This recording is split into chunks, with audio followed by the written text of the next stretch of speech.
SOC. Hello everyone, welcome to Vandi classes. My name is Manjeet Bhardwaj. तो आज भाई हम हाइड्रोजन वाले लेसन में आगे बढ़ते हैं हार्ड एंड सॉफ्ट वाटर के लिए। एसओसी आने के लिए बोल रहे हो क्या मेरे को? कभी आना, वो भी मेरे आना, पगला जाओगे, 2 दिन में भाग जाओगे। आप कहोगे मेरे को नहीं पढ़ाने इन जानवरों को। ऐसा क्या? अरे नहीं, आई लव एनिमल्स। अच्छा, वो हाँ, तभी मेरे को पढ़ा रहे हो आप, पता लग गया। अगर आप मेरे सामने आ गए तो फिर तो फुल ऑन हम पढ़ेंगे, क्यों नहीं। मैं बोलूंगा ऑनलाइन में तो पता है मैनिपुलेट करना बच्चों को बहुत आसान, सीधा बोल दो ऑनलाइन में तो बहुत अच्छा था अभिजय, अभी इतनी शरारत करता है। अब अभिजय को लगेगा यार अच्छा मेरी इमेज बहुत अच्छी है सर के सामने, मुझे अच्छा बन के रहना चाहिए। सच में अच्छी है क्या? क्या? नहीं, अभी क्लीन चिट कर दो ना।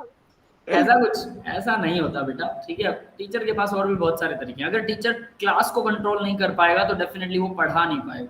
तो पहला नहीं सर, हम मेरे यही सीखते हैं कि स्कूल में क्लास अलग ही नशे होते हैं। मेरे स्कूल क्लास में देखो, टीचर पढ़ा रही है। अभी हमारे स्कूल में जैसे केमिकल बॉन्डिंग खत्म हुआ है। खत्म ही हुआ, जस्ट खत्म हुआ। तो अभी उसका एक टेस्ट होने वाला है, 21 को उसका टेस्ट है। तो केमिकल बॉन्डिंग और ये सब होगा। अब बच्चे पढ़ना शुरू कर दिए हैं। अब ना, ये वीएमसी का जो एचआरटी होता है, हमारे स्कूल में सब कुछ वो है। सब कुछ इन एचआर। लोगों ने। हाँ, बीएमसी का जो टेस्ट होता है ना, 3 महीने में एक बार, वो सब कुछ है। अब सर वो भी होने वाला है। उसमें केमिकल बॉन्डिंग नहीं आ रहा है। वो सही। जस्ट 4 से 5 दिन बाद है। और सर वीएमसी का लेवल का टफ, इतना वो लोग टफ बनाते हैं, मतलब दांतों तले उंगलियां चबानी पड़ती तब ये क्वेश्चन होता है, इतना टफ।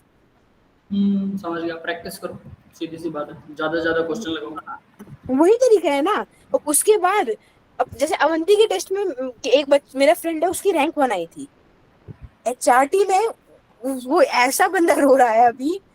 और फिर टीचर्स कहते हैं कि मतलब हमारे प्रिंसिपल सर कि एचआरटी में जिसके नंबर आएंगे उसी को सब कुछ मिलेगा, सेल्फ स्टडी का स्कूल में एक्स्ट्रा टाइम मिलेगा, आपके एक्स्ट्रा डाउट सॉल्विंग होंगे, ये वो जिसके कम नंबर आ रहे हैं उसका पढ़ो, नंबर लाओ। तो मेहनत करो बेटा, सीधी सी बात है, ठीक है। चलिए अब हम क्लास शुरू करते हैं ना, yes don't be sir. Getting late. तो देखो भाई, हार्ड एंड सॉफ्ट वाटर। तो सबसे पहले हार्ड वाटर क्या होता है, सॉफ्ट वाटर। हार्ड का मतलब ये नहीं कि वो सख्त हो जाएगा, वो बर्फ जैसा तो होने वाला नहीं है। हार्ड वाटर एक्चुअल में क्या होता है, जो सोप के साथ, साबुन के साथ झाग ना बनाए, बल्कि साबुन उसमें फट जाए, उसको बोलते हैं हार्ड वाटर। जो साबुन के साथ झाग बना ले वो होता है सॉफ्ट वाटर। तो देखिए, आप लोग आजकल टैप वाटर यूज करते हैं। टैप वाटर डेफिनेटली जो धरती से निकाला जाता है वो वाला पानी होता है। और जो नदियों का पानी होता है, प्योर साफ सुथरा नदियों का जो पानी है, वो हमेशा सॉफ्ट वाटर होता है, पीने के लिए वही अच्छा होता है।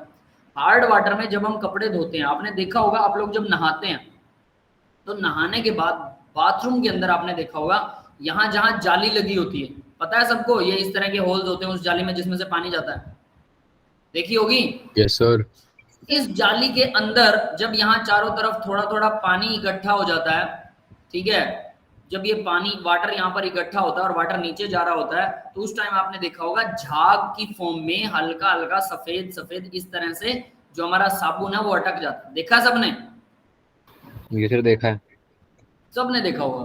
तो ये इसको बोलते हैं scum, SCUM, SCUM, scum. Clear है भाई? यस ये सर। बनता ही इस वजह से है क्योंकि हार्ड वाटर होता है, वो हार्ड वाटर की वजह से ये बनता है। अब ये जो साबुन ऊपर व्हाइट कलर का सॉलिड फॉर्म में, अगर आप इसे उठाएंगे तो हाथ में ये चिकना सा लगेगा आपको, लेकिन आपके हाथ के साथ चिपक जाएगा। साबुन हाथ के साथ चिपक रहा है, पानी से धोएंगे तब भी वो चिपका रह जाएगा। तो सोचो, अगर आप कपड़े धो रहे हो तो कपड़े धोते टाइम भी आप साबुन में तो ये बनेगा, क्योंकि पानी ही गड़बड़ है, पानी की वजह से बनता है साबुन, पानी के साथ रिएक्शन कर लेता है और ये बनता है। आगे मैं बताऊंगा कैसे। तो ये अगर आपने लॉट ऑफ वाटर, बहुत सारा पानी नहीं डाला कपड़ों पर, तो ये जो साबुन है ये कपड़ों के अंदर अगर जम गया तो ये खुद ही मैल बन जाएगा। मैल कहाँ से निकलेगा? समझ में आ गया बेटा?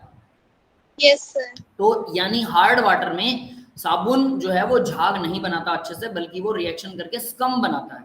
और ये स्कम जो है ये साफ सफाई का काम नहीं करती है, बल्कि ये अपने आप में एक गंदगी होती है, ठीक है, वेस्ट कह लो। तो ये वेस्ट कपड़ों के ऊपर लग जाता है तो कपड़ों पे चिपक जाता है, और उसको उतारने के लिए, मतलब साबुन असलियत में यूज होता है ताकि मैल उतारा जा सके, ताकि डस्ट वगैरह उससे साफ किया जा सके, बट ये खुद ही उसके ऊपर चिपक जाता है, खुद ही डस्ट और मैल का काम करने लग जाता है। तो साबुन अपना काम तो नहीं कर रहा सही तरीके से। तो इस साबुन को भी निकालने के लिए फिर बहुत सारा पानी खराब करना पड़ता है। तो लॉट ऑफ वाटर अगर यूज हो रहा है, और जनरली कई बार हमें ज्यादा समझ नहीं आती, लेकिन जिस भी साबुन में अगर ये बन रहा है तो डेफिनेटली वो हार्ड वाटर है। जिस पानी में ये बहुत ज्यादा बन रहा है वो बहुत ज्यादा हार्ड है, उसमें तो आपको डायरेक्ट ही दिखेगा, आप ऐसे साबुन को खोलोगे और तुरंत ये बन जाएगा और ये बिल्कुल सॉलिड होगा और आपको झाग तो बिल्कुल ही नहीं दिखेगा अगर बहुत हार्ड वाटर तो। लेकिन थोड़ा बहुत हार्ड है तो थोड़ा बहुत झाग बनेगा, थोड़ा बहुत कपड़े साफ होंगे, थोड़ा बहुत ये भी बनेगा, तो थोड़ा बहुत और ज्यादा एक्स्ट्रा पानी डालने की वजह से ये पानी में ऊपर बह के निकल जाएगा। समझ में आ गया? तो अगर आप प्योर पानी में नहाएंगे तो आपको झाग अलग ही नजर आएंगे, कभी नहा के देखना और उसके अंदर ऐसा स्कम नजर नहीं आएगा। बिल्कुल प्योर आरओ वाला वाटर, एक बाल्टी उससे नहा के देखना और झाग बना के देखना। इसका दूसरा तरीका बताता हूँ। सर्फ देखा है सबने? Yes sir. सर्फ एक्सेल वगैरह का सर्फ, उस सर्फ के अंदर क्या करना, आप थोड़ा सा पानी में सर्फ डिजोल्व करना और उस सर्फ को, डिजोल्व किए हुए सर्फ को आप पानी में डाल देना। मतलब एक बाल्टी पानी लो और उसको सर्फ डिजोल्व करो उसमें, एक बाल्टी ज्यादा हो जाएगा शायद, लेकिन 5-6 डब्बे ले लो और 5-6 डब्बों को आप उसी बाथरूम में वहां पे बहा देना। आपको वहां स्कम दिखाई नहीं देगा। सर्फ में जो केमिकल होता है वो हार्ड वाटर में भी काम करता है और वो सफाई करेगा हार्ड वाटर में, समझ गए? लेकिन सॉफ्ट वाटर में वो हमारा साबुन काम नहीं करता, लेकिन सर्फ काम करता है। सर्फ तो दोनों में काम करता है, सॉफ्ट में भी हार्ड में भी, समझ गए इस बात से? तो हार्ड वाटर में हमारा साबुन काम करना बंद कर देता है। तो अगर आपको ये देखना है कि स्कम सच में बनता है, क्योंकि डाउट ये होगा हम हमेशा से खराब पानी में नहाए हैं तो हमेशा से स्कम बना है, तो हमें लगता है नहीं साबुन में ये तो बनता ही बनता है, हमने ये परसेप्शन बना लिया कि साबुन तो ऐसा ही होता है। तो सर्फ को देखना, उसमें स्कम नहीं बनता और वो आपको बहुत क्रिस्टल क्लियर दिखेगा और साबुन भी ऐसा ही होना चाहिए पानी में जब घुले। लेकिन हार्ड वाटर कुछ इम्प्योरिटी की वजह से, पानी में वो इम्प्योरिटी होती है, वो साबुन से रिएक्शन करके स्कम बना देती हैं और उसी पानी को बोलते हैं हार्ड वाटर। यस, क्लियर है भाई सबको कहानी? Yes sir. Hard and soft water की ये कहानी थी, ठीक है। चलिए अब जरा आगे बढ़ते हैं। तो इसको हम यहाँ से रब करते हैं। अब हार्ड और सॉफ्ट वाटर के बारे में अच्छे से आप लोग जान सकते हैं, ठीक है। तो देखिए, water that said to be soft water if it produces sufficient leather, वैसे sufficient नहीं, अगर leather बना रहा 100% leather अगर वो बना रहा है, not sufficient, अगर वो पूरा leather बना रहा है, soft water it produces sufficient leather with soap. Water is described as a being of hard if it is hard को कौन सा होगा? if it's form insoluble scum. अब ये scum क्या होता है मैंने आपको बता दिया, before it form leather with soap, तो leather की बजाय वो scum बनाता है, सीधी सी बात है, ठीक है भाई। क्लियर है सबको? डेफिनेशन को आप लोग सिंपल करके लिख सकते हैं, the water which form lather with soap is called soft water and the water which don't form lather, और अगर लेस अमाउंट में लेदर बना रहा है, ठीक है, और स्कम भी बना रहा है, कुछ सॉलिड इंप्योरिटीज भी बना रहा है, तो वो हार्ड वाटर है। क्लियर है बेटा? तो सिंपल बोल देते थे कि जो लेदर नहीं बनाता वो हार्ड वाटर है। 100% हार्ड वाटर की डेफिनेशन तो ये होगी, वो लेदर बनाएगा नहीं, वो झाग नहीं बनाएगा। लेदर बोले तो झाग। क्लियर है? Yes sir. है ना? तो देखो, hardness of natural water is generally caused by the presence of bicarbonate, chloride, sulphates of calcium and magnesium. तो देखिए सीधी बात, कैल्शियम और मैग्नीशियम ये दो हैं हार्डनेस की वजह, और कैल्शियम और मैग्नीशियम के साथ क्या लगा हुआ? बाइकार्बोनेट हो सकता है, क्लोराइड हो सकता है, सल्फेट हो सकता है। But in fact, soluble salt that form a scum with soap causes hardness. ठीक है, तो soluble salt होते हैं जो कि स्कम बनाते हैं सोप के साथ। तो ये सारे साल्ट जो है ना, ये soluble है, आगे मत पढ़ना, ठीक है। तो hardness, the hardness of natural water is generally इनकी वजह से caused by the presence of, और आगे वाला मत पढ़ना वरना कंफ्यूज हो जाओगे, है ना। स्कम, सोप, कोज, हार्डनेस, तो सीधी सी बात है, जो पानी के साथ स्कम बनाता है वो हार्ड वाटर है। तो देखिए अब ये क्या होते हैं, कैल्शियम, मैग्नीशियम, इनके सल्फेट हैं, क्लोराइड हैं या बाइकार्बोनेट है, इस बात से कोई फर्क नहीं पड़ता।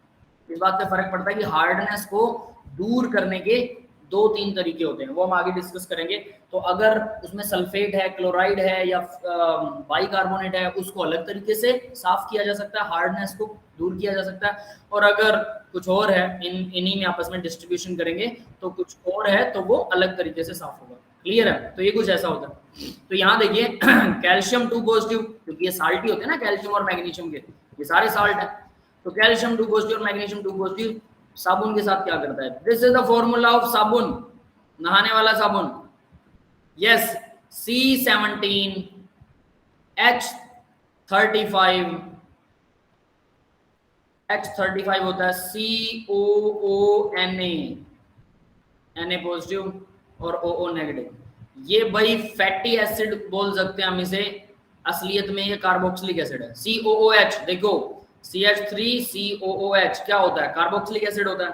तो ये बड़ा लंबी चेन वाला कार्बोक्सिलिक एसिड है, ठीक है। तो ये लंबी चेन वाला कार्बोक्सिलिक एसिड जिसपे 1 नेगेटिव चार्ज होता है, 17 वाला, सोडियम लगाते हैं, पोटेशियम लगाते हैं, उससे साबुन की सॉफ्टनेस बदल जाती है। सोडियम लगता है, साबुन थोड़ा हरैश होता है, हार्श होता है, ठीक है। कपड़े धोने वाले साबुन में सोडियम होता है। पोटेशियम लगा दोगे Na पॉजिटिव की जगह K पॉजिटिव, थोड़ा सॉफ्ट हो जाएगा। हमारा नहाने वाले साबुन में सोडियम की जगह पोटेशियम होता है। क्लियर है? Yes sir.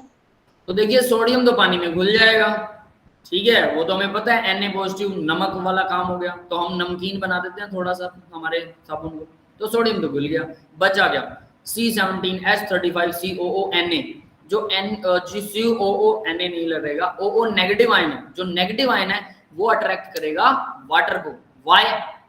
पानी जो होता है आपको पता है वो क्या होता है? पोलर होता है, डाइपोल, पता है ना सबको? Yes sir.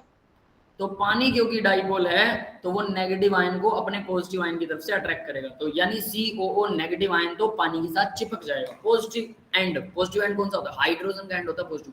तो ये हाइड्रोजन के साथ पानी तो चिपक जाता है, बाकी बची कार्बन की चेन। ये कार्बन की चेन पानी से डरती है, hydrophobic, it is called hydrophobic in nature. क्योंकि ये पानी से डरती है तो ये कहाँ चिपकेगी? ये कपड़ों के साथ चिपकेगी। नेगेटिव एंड पानी के साथ चिपक गया, पॉजिटिव एंड कपड़ों के साथ चिपक गया। कपड़ों में अगर मैल है, हमारी बॉडी पर अगर मैल है तो हमारी बॉडी के साथ भी चिपक जाएगा ये। फिर हमारी बॉडी पर अगर मैल है तो हम जब उसको रिंज करते हैं, साफ करते हैं पानी के साथ, पानी और डालेंगे तो पानी को अट्रैक्ट करेगा, और पानी ने पकड़ रखा है इस साबुन के मॉलिक्यूल को, तो पानी उसको छुड़वा के ले जाएगा साबुन के मॉलिक्यूल से हमारी बॉडी या कपड़ों से। तो जब ये कपड़ों को छोड़ेगा तो ये उसको खींचता है कपड़ों को, तो फाइबर्स को भी खींचता है, कुछ कपड़ों को ये कमजोर भी करता है। साथ में अगर उन फाइबर्स में कोई मैल का टुकड़ा है, कोई डर्ट है, कोई और चीज है, उसको पकड़ के वो अपने साथ ही ले जाता है कि भाई मैं तेरे साथ ही चलूंगा, मुझे पानी से डर लगता है। तो ये जो एंड होता है कार्बन की, ये वाली जो चेन है, ये क्या करती है? ये डस्ट को या जो भी मैल है उसको चिपकाती है, और ये वाटर को चिपकाता है, वाटर को लाइक करता है। ये पानी के साथ चिपक गया, जब हमने लोड्स ऑफ वाटर डाला तो इसने डस्ट को अपनी तरफ खींच लिया, और ये पूरा का पूरा खिंच गया और ये बाहर निकल गया, पानी के साथ बह गया। और इस तरह से हमारे कपड़े या हमारी बॉडी नहाते टाइम साफ हो जाती है, हमारे बर्तन वगैरह भी ऐसे ही साफ होते हैं। लेकिन अलग अलग कपड़ों को धोने के लिए थोड़ा सा स्ट्रॉन्ग वाला साबुन यूज करते हैं, ठीक है, क्योंकि कपड़ा थोड़ा बहुत खराब हो रहा है कोई दिक्कत नहीं है। लेकिन बॉडी को साफ करने के लिए थोड़ा वीक करते हैं, वरना ये हमारी स्किन में से ऊपर से सेल्स को भी उखाड़ लेता है। अगर हम हार्श थोड़ा ज्यादा वाला साबुन यूज करें तो सर्फ से नहीं नहाना चाहिए, उनमें थोड़ा स्ट्रॉन्ग पावर होती है। समझ गए सभी? इसलिए हमारे लिए सॉफ्ट साबुन ही यूज होता है, ठीक है। जो और महंगे साबुन आते हैं वो और भी अलग क्वालिटी के होते हैं सबका, लेकिन एक्शन सबका यही होता है कि वो मैल को अपनी तरफ खींच लेते हैं। मॉइस्चर होता है उन साबुन में जो महंगे होते हैं, वो बॉडी को मॉइस्चर भी कर देते हैं, साफ भी करते हैं और मॉइस्चर भी कर देते हैं, ठीक है, उनका एक्शन अलग होता है। क्लियर है बेटा सबको ये? Yes sir. तो सीधी बात है भाई, यहाँ पर ये होता है साबुन का फॉर्मूला। तो कैल्शियम पॉजिटिव जो है, और Na तो चला जाता है पानी में, इसलिए कोई काम नहीं करता। तो कैल्शियम पॉजिटिव जो है वो ऐसे 2 मॉलिक्यूल के साथ, क्योंकि इसकी वैलेंसी तो 2 है ना और इस पे 1 नेगेटिव, ऐसे 2 मॉलिक्यूल के साथ में, देखिए 2 लिख दिया इसने, ठीक है, 2 मॉलिक्यूल के साथ कैल्शियम जुड़ जाएगा। Same as it is magnesium भी जुड़ जाएगा, ये देखिए 2 मॉलिक्यूल, मैग्नीशियम पर भी 2 पॉजिटिव चार्ज होता है। तो इनको इनसोल्युबल प्रेसिपिटेट होते हैं ये, यानी ये नीचे बैठ जाते हैं, ये घुलते नहीं हैं, पानी में नहीं घुलेंगे, तो हमारे कपड़ों के साथ में बैठ जाएंगे या कहीं पर भी, जहां पर भी ये बैठेंगे नीचे बैठेंगे, और नीचे बैठने का मतलब कि ये अब इनको साफ करना मुसीबत हो जाएगा, पानी खराब हो गया। क्लियर है बेटा? सबको समझ में आया? Yes sir. ये एनायन ऑफ सोप है, मतलब इसका पॉजिटिव आयन जा चुका है, ये मैग्नीशियम के साथ रिएक्शन करेगा, 2 जुड़ेंगे सबके साथ, क्योंकि इन दोनों की वैलेंसी 2 होती है, बस सीधी बात। Soap will not produce lather with water until all the calcium. देखो साबुन तब तक झाग प्रोड्यूस नहीं करेगा जब तक हमारे कपड़ों को साफ नहीं करेगा, जब तक सारा कैल्शियम और मैग्नीशियम आयन जो है वो प्रेसिपिटेट बनकर, सॉलिड बनकर बाहर नहीं आ जाते। तो अगर आप और पानी यूज करोगे, नया पानी, उसमें और भी कैल्शियम मैग्नीशियम आ जाएगा, वो फिर से उसको साफ करेगा, और नया करोगे वो फिर से साफ करेगा। लेकिन उसमें कुछ हिस्सा ऐसा हो सकता है उस पानी में जो कैल्शियम और मैग्नीशियम का के बिना होगा, कुछ हिस्सा। मान लो 50% कैल्शियम मैग्नीशियम है और 50% पानी के साथ नहीं है, तो जो 50% पानी बच गया वो साफ है, तो 50% तो हमारा साबुन खराब गया और 50% हमारा साबुन यूज हो गया कपड़े साफ करने में। इसीलिए हमारे कपड़े साफ हो जाते हैं कुल मिला के। अगर सारा पानी हार्ड हो ना तो फिर कपड़े साफ नहीं होने वाले, फिर तो पानी सारा ही वेस्ट है, कपड़े कभी साफ नहीं होंगे। समझ में आ गई बात? 100% नहीं हो सकता। क्लियर है सबको? Yes, sir. अब हार्डनेस भी दो तरह की होती थी। Hard water does wash waste soap, soap को खराब करता है, सीधी बात है। हार्डनेस ऑफ वाटर दो तरह की, हार्डनेस दो तरह की होती है। पहला है टेम्परेरी, दूसरा है परमानेंट। अब ये जो सल्फेट, क्लोराइड, ये जो थे ना, ये बाइकार्बोनेट, क्लोराइड, सल्फेट, ये अब यूज होंगे। वहां पर तो आपको सिर्फ कैल्शियम और मैग्नीशियम याद रखना है, कैल्शियम और मैग्नीशियम ही हार्डनेस प्रोड्यूस करते हैं। अब वो सल्फेट है, बाइकार्बोनेट है, कौन सा, उससे डिपेंड, उससे पता लगेगा। तो देखिए भाई, टेम्परेरी हार्डनेस की बात करते हैं। Temporary hardness, this is the due to the presence of bicarbonate of calcium and magnesium. Only bicarbonate होते हैं कैल्शियम और मैग्नीशियम। कैल्शियम मैग्नीशियम तो होगा ही होगा, लेकिन अगर बाइकार्बोनेट है तो वो टेम्परेरी हार्डनेस करेगा। टेम्परेरी बोले तो इसको हम आसानी से दूर कर सकते हैं, इसलिए इसका नाम टेम्परेरी है।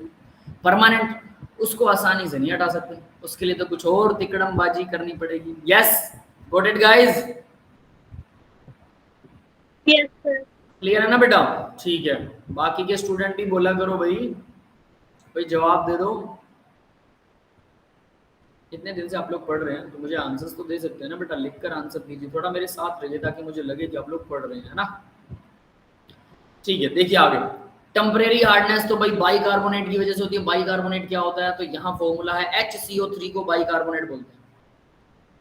बाइकार्बोनेट बोले तो यहाँ मैं लिख देता हूँ HCO3। CO3 पर 2 नेगेटिव होता है, एक H पॉजिटिव जुड़ गया तो 1 नेगेटिव रह जाएगा। यस, क्लियर है? Yes, sir. तो ये 1 नेगेटिव रहेगा HCO3 के ऊपर। तो भाई कैल्शियम पर तो 2 पॉजिटिव होता है, तो ऐसे ऐसे चाहिए 2, सीधा फॉर्मूला 2 बन गए। ठीक है, तो 2 ये हो गए। जस्ट बॉईल कर दो, बॉईल करने पर कैल्शियम कार्बोनेट अलग हो जाएगा, पानी अलग हो जाएगा, कार्बन डाइऑक्साइड बाहर निकल जाएगी। सिर्फ बॉईल करने से ही अब कैल्शियम कार्बोनेट हमारे साबुन के साथ नहीं चिपकेगा, क्योंकि ये इनका बॉन्ड पक्के वाला होता है, तो कैल्शियम और कार्बोनेट अलग नहीं होने वाले और हमारा काम बन गया। क्लियर है? ये नीचे बैठ जाएगा, इनसोल्यूबल, घुलता ही नहीं है, पत्थर है ये, पत्थर को बारीक पाउडर बना दो, ये वही है, तो ये नीचे बैठ जाएगा। ठीक है, आगे देखते हैं। मैग्नीशियम की वैलेंसी भी 2 होती है, ऑब्वियस है, तो इसके साथ भी 2 बाइकार्बोनेट लगेंगे। कार्बोनेट होता है CO3, 2 नेगेटिव, इसको बोलते हैं कार्बोनेट। हाइड्रोजन लग जाए तो बाइकार्बोनेट, कार्बोनेट चला गया, हाइड्रोजन आ गया साथ में, इसको भी डायरेक्ट बॉईल करेंगे, इनसोल्यूबल मैग्नीशियम कार्बोनेट बनेगा। That's it. समझ में आ गया भाई कितना आसान है हार्डनेस को दूर करना? पर क्या हम कपड़ों को धोते टाइम, कपड़े साफ करते टाइम, क्या हम पहले पानी को बॉईल करेंगे, फिर बॉईल करेंगे ना, उसमें सफेद वाइट पत्थर जैसा सा कुछ नीचे बैठ जाएगा, सॉलिड नीचे बैठ गया, फिर उसको निथारेंगे, उसको साफ करेंगे और फिर कपड़े धोएंगे? Is this the way? हम ऐसा नहीं करेंगे। पानी पीने के लिए ऐसा कर सकते हैं, पर कपड़े धोने के लिए ऐसा नहीं करेंगे। यस, क्लियर है बेटा सबको? Yes, sir. है ना? क्योंकि कोई करता भी नहीं है। फिर भी अगर कोई ऐसा हो बंधु जो कपड़े धोने से पहले पानी को साफ करता हो, गर्म करता है, फिर ठंडा करता है, फिर कपड़े धोता है, तो सैल्यूट टू हिम। ठीक है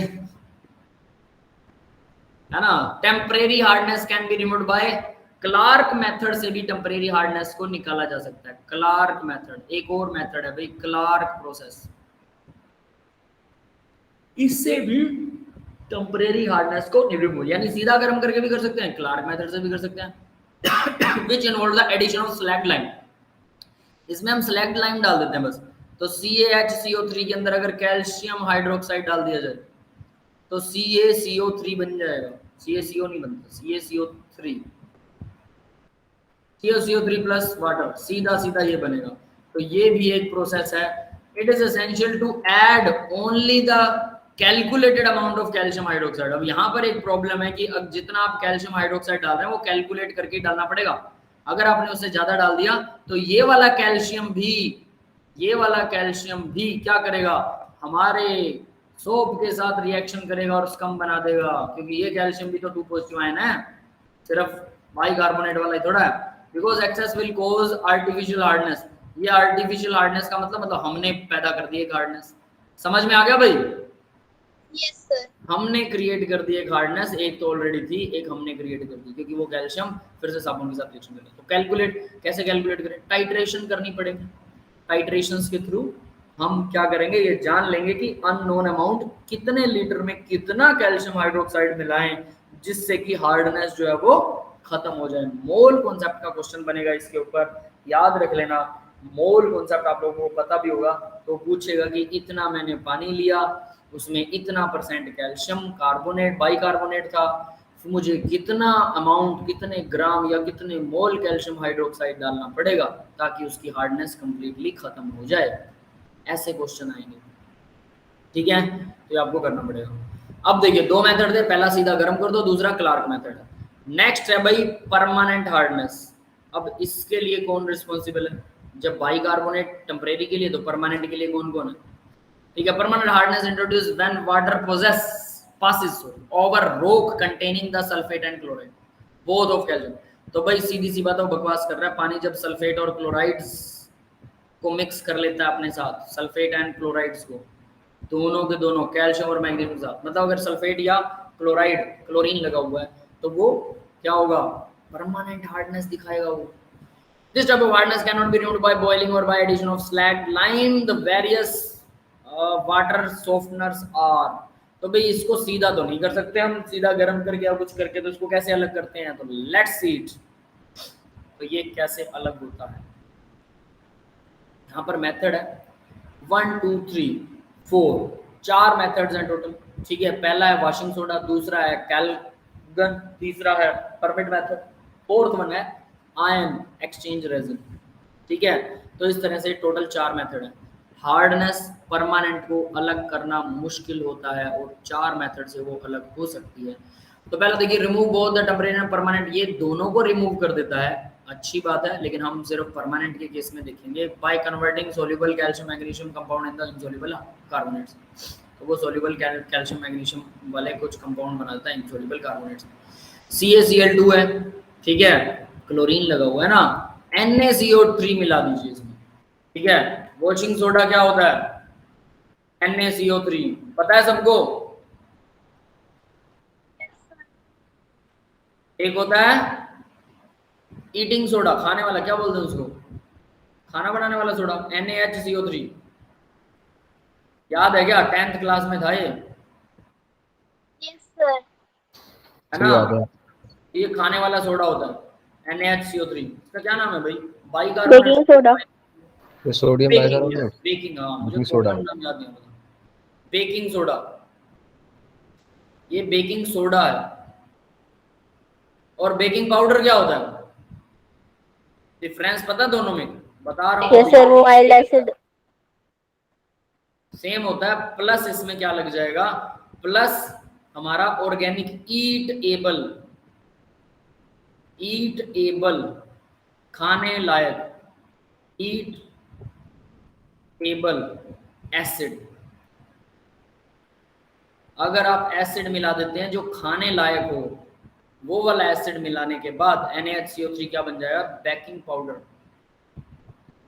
बेकिंग पाउडर को कहीं भी यूज कर सकते हो, 10th का बता रहा हूं मैं, याद रख लेना। पावर लिख दिया क्या?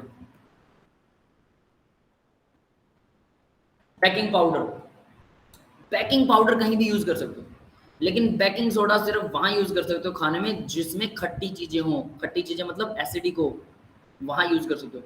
लेकिन बेकिंग पाउडर में ऑलरेडी एसिड होता है, तो उसको कहीं भी किसी भी खाने में यूज कर लो। समझ में आ गई बात? अगर आपने बेकिंग सोडा को बिना खट्टी चीजों के नॉर्मल चीजों में यूज कर लिया, जैसे आलू की सब्जी बना रहे हो और आपने बेकिंग सोडा डाल दिया, तो आलू की सब्जी में यूं समझ लेना कि सर्फ डाल दिया, क्योंकि बेकिंग सोडा जो है वो वॉशिंग सोडा में कन्वर्ट हो जाता है गर्म करने पर। तो NaHCO3 Na2CO3 में कन्वर्ट हो जाएगा, तो खाते टाइम झाग निकलेगा मुंह से। क्लियर है? Yes, sir. झाग तो नहीं निकलेगा, लेकिन ये कह सकते हैं कि पेट को बहुत खराब करेगा, लूज मोशन लग जाए, पता नहीं क्या क्या हो जाएगा, और उल्टी भी आ सकती है, खाना भी अच्छा नहीं लगेगा, बहुत खराब हो जाएगा। तो इसलिए हमेशा बेकिंग सोडा को ईटेबल एसिड, नमक क्या बोलते हैं, नींबू डाल दीजिए उसमें, या खट्टी अम्बी की सब्जी बनाते हैं हम लोग, उसमें भी डायरेक्ट हम बेकिंग सोडा यूज कर सकते हैं। ठीक है। लेकिन बेकिंग पाउडर उसको कहीं भी यूज कर लो, क्योंकि ऑलरेडी ईटेबल एसिड है, वो उससे रिएक्शन करेगा, वो बढ़िया काम ही करेगा, कोई दिक्कत वाली बात ही नहीं है। उसे कहीं भी आलू में डालो, जिस भी सब्जी में डालो, सब में। और ये डालना चाहिए हर सब्जी में। 2 फायदे, पहला हमारा डाइजेशन अच्छा हो जाता है। आधे चम्मच से भी आधा, 1/4 चम्मच टीस्पून वो डालना चाहिए 4 बंदों की सब्जी में। उससे कम डाल के देख लेना आप शुरू में, अगर आपको वो मतलब पचता कितना है, ये डाइजेस्ट कितना होता है। शुरू में हो सकता है ज़्यादा डाइजेशन हो। फायदे क्या है? सब्जी जल्दी पकती है, बहुत जल्दी पक जाएगी सब्जी, पहला फायदा। दूसरा फायदा, गैस बचेगी, सब्जी जल्दी पक रही है तो ऑब्वियस है। दूसरा फायदा सिर्फ इतना नहीं कि जल्दी पचेगी तो टेस्ट खराब हो जाएगा, नहीं, टेस्ट ज्यादा अच्छा हो जाता है। कमाल, ये टेस्ट अच्छा हो जाता है सब्जी का। तीसरा फायदा, डाइजेशन भी अच्छा हो जाता है, हमारा पेट भी अच्छा। अगर ज्यादा बेकिंग पाउडर या बेकिंग सोडा डाल देते हैं किसी सब्जी में तो क्या होता है पता है? लूज मोशन लग जाता है ना, जमाल घोटा भी बोलते हैं शायद कुछ लोग इसे। तो इसलिए यानी हमारे पेट में हमें हमारे जो कॉन्स्टिपेशन होता है, कब्ज की बीमारी को भी दूर करता है। तीसरा फायदा है। चौथा फायदा, हमारे ब्लड को बेसिक बनाता है ये। अगर ब्लड बेसिक होगा तो ये जो वास्प वगैरह मैंने बताया था ना एक बार पीएच में, याद है? Yes sir. वास्प वगैरह होते हैं, ये जो ततैया है ना, ये चीजें अगर आपको खाएंगी तो आपको कोई असर नहीं होने वाला। ये पहली बात खाएंगी नहीं, लेकिन अगर खा भी गलती से तो आपको असर नहीं होने वाला। ये सारे फायदे करता है बेकिंग पाउडर। और आपको कैंसर होने की डिजीज भी कम हो जाएगी, बीपी की प्रॉब्लम भी कम हो जाएगी, क्योंकि ब्लड की ऑक्सीजन कैरिंग कैपेसिटी बढ़ जाएगी अगर ब्लड बेसिक हुआ तो। 7.4 होता है ब्लड का पीएच, और बफर सॉल्यूशन होता है वो, उससे ज्यादा करना है हमें, 8 के आसपास लेके आओ, 7.6 7 तक, बहुत बढ़िया। तो उसका ब्लड जबरदस्त वाला होगा। बेसिक ब्लड वाले लोग ज्यादा लंबी जिंदगी जीते हैं, कमाल की बात है। हार्ट की डिजीज नहीं होती उनको, किडनी की डिजीज नहीं होती, बीपी की डिजीज नहीं होती। ये फायदे होते हैं। सोचो कितना फायदा। हर सब्जी में डालना चाहिए, यस और नॉट? और सस्ता है बिल्कुल, कोई महंगा भी नहीं है ना। बेकिंग पाउडर, बेकिंग सोडा चुनिंदा सब्जियों में ही डालना चाहिए। क्लियर है बेटा सबको? Yes sir. Yes sir. है ना? तो घर पे इसे यूज करना भाई, बहुत फायदे हैं इसके, लंबा ड्यूरेशन पर फायदे हैं। ऐसा मत समझना कि मैंने कह दिया और आज आपने सब्जी में डाल दिया और कल आप कहो कि सर अब तो मैं बिल्कुल हेल्दी हो गया, अब मेरे को कोई भी ततैया वगैरह कोई वास्प वगैरह खाएगा तो खुद मर जाएगा। एक दिन में नहीं होने वाला। कहीं बाद में जाओ और ततैयों के झुंड में उंगली दे दो कि ये ले भाई मैं आ गया, जा मेरा क्या करेगा। और उसके बाद कहोगे ये आदमी था, इसने हमें बोला था। है ना? तो ऐसा नहीं है, सालों लगते हैं, 4-5 साल खाएंगे तब जाके बढ़िया फर्क दिखेगा, एक दिन में नहीं। बट रेगुलर खाइए, दिक्कत क्या है? छोटा सा मसाला है, बढ़िया करता है, खाने का टेस्ट भी बढ़ता है। तो देखो भाई, कैल्शियम के साथ क्लोराइड है तो डेफिनेटली ये परमानेंट वाली इम्प्योरिटी है, हार्डनेस है परमानेंट वाली। तो इसके साथ Na2CO3 होगा भाई, Na नहीं होगा, Na2CO3, ठीक है। यहाँ पर भी ये तो दोनों NaH है, ठीक है। अगर H लगेगा तो अलग बात है। CaCO3 और NaCl अलग हो गया, ये NaCl के साथ जुड़ जाएगा, है ना। और CaCO3 इसकी तो वैलेंसी वैसे भी 2 थी, तो ये बनेगा, यानी कि ये इनसोल्यूबल है, ये नीचे बैठ जाएगी। नेक्स्ट देखिए, कैल्शियम अगर सल्फेट के साथ हो तब भी Na2CO3 नीचे सही फॉर्मूला दे रहा है। CaCO3 और Na2SO4 ये सोल्यूबल है, ये CaCO3 इनसोल्यूबल है। यस, क्लियर है बेटा? ये रिएक्शनें जरूर याद करनी है, ध्यान दे लेना। और अगर कार्बोनेट हो तो बाइकार्बोनेट, वहां तो क्लोराइड सल्फेट थे, बाइकार्बोनेट हो तो कार्बोनेट नहीं मिलेगा कभी भी इम्प्योरिटी में, वो हार्डनेस में बाइकार्बोनेट ही मिलेगा, HCO3 वाला। 2 लगेंगे ये, इसको भी Na के साथ करवाते हैं तो वही बनाता है ना। इनसोल्यूबल CaCO3, दिस इज 3, ये बहुत जगह पर मिस है। क्लियर है बेटा? हाँ भाई, सबको समझ में आ गया? In place of sodium carbonate caustic soda और sodium phosphate can also be used. तो देखो भाई, सोडियम कार्बोनेट इसकी जगह पर हम कास्टिक सोडा, सोडियम फॉस्फेट, इसको भी यूज कर सकते हैं। कास्टिक सोडा क्या होता है पता है? NaOH को बोलते हैं कास्टिक सोडा, ठीक है। तो सोडियम कार्बोनेट Na2CO3 की जगह NaOH यूज कर सकते हो, बेस होता है, सीधी सी बात है। मैग्नीशियम क्लोराइड और मैग्नीशियम सल्फेट के साथ दिखाया, पहले कैल्शियम के साथ दिखाया था, सारी रिएक्शन सेम होगी। आप यहाँ इसकी जगह पर जहां जहां कैल्शियम लगा वहां मैग्नीशियम भी लगा सकते हैं, मैग्नीशियम क्लोराइड NaOH के साथ MgOH ट्वाइस, मैग्नीशियम हाइड्रोक्साइड बनेगा, इनसोल्युबल होता है, बिल्कुल व्हाइट कलर का होता है ये, और इसको मिल्क ऑफ मैग्नीशिया बोलते हैं। याद है, पता है सबको, milk of magnesia. Yes sir, 10th class से एक ही चीज पढ़ते आ रहे हैं, एसिडिटी। मिल्क ऑफ मैग्नीशिया के अंदर एसिडिटी को कम करने का तरीका होता है, ये एसिडिटी को कम करता है। आगे देखिए MgSO4 Na3PO4, तो MgSO4 सल्फेट अगर है तो Na3PO4 ये क्या है, ये सोडियम फॉस्फेट है भाई। Na3PO4, PO4 पर 3 नेगेटिव होता है तो 3 सोडियम लगेंगे, और ऐसे ऐसे 2 लगेंगे, ये 3 और ये 2। बैलेंसिंग याद कर लेना, नहीं भी करोगे, ये नहीं भी लगाते हो कोई ज्यादा फर्क नहीं पड़ता, क्योंकि यहाँ बैलेंस करने की जरूरत नहीं है। Mg3 फॉर्मूला जरूर याद होना चाहिए, Mg3PO4 ट्वाइस प्लस Na2SO4, तो Na2SO4 ये सोल्यूबल है, ये इनसोल्यूबल है। तो इस तरह से आसानी से हमारी हार्डनेस अलग हो गई। पहला मेथड वॉशिंग सोडा या फिर कास्टिक सोडा। क्लियर है बेटा? Yes, sir. ठीक, अब बात करते हैं दूसरा मेथड, कैल्गन, दैट इज कैल्गन। अब कैल्गन क्या चीज है? कैल्विन भी एक मेथड का नाम है, ठीक है। तो यहाँ देखिए सेकंड मेथड, परमानेंट को कर रहे हैं, परमानेंट ही मुश्किल होती है। तो complex salt of metaphosphoric acid, ये कॉम्प्लेक्स साल्ट होता है मेटाफॉस्फोरिक एसिड का, क्या होता है वो आगे बात करेंगे। सोडियम हेक्सा मेटाफॉस्फेट Na3PO36, 6 हैं ऐसे, इज नोन एज कैल्गन, इसको कैल्गन कहते हैं, ठीक है। तो कॉम्प्लेक्स साल्ट होता है ये देखो metaphosphoric acid plus sodium hexa metaphosphate, ठीक है। इट इज रिप्रेजेंटेड एज, इसको रिप्रेजेंट करने का तरीका, तो भाई इन दोनों का सिंपल इन्होंने इकट्ठा दे रखा है, ये कुछ ऐसा होता है। NaPO3 था, 6 लगे हुए थे, ठीक है, और बाहर Na2 है और अंदर Na4 है। Is this the right formula? Yes, it is right. PO3 के ऊपर कितना होता है, PO3 पर कितना चार्ज होता है अभी बताया भाई?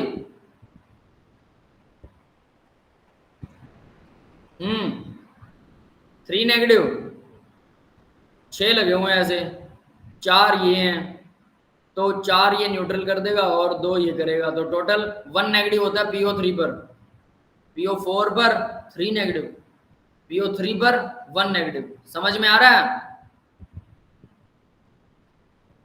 यस, किसी को समझ में आया? सर आ गया सर, आ गया। देखो फिर भी मैं बना देता हूँ इसको, Na पॉजिटिव PO3 के ऊपर 1 नेगेटिव होता है, बस ये याद रख लेना, ठीक है। यहाँ से आपको अब अंदाजा हो जाएगा।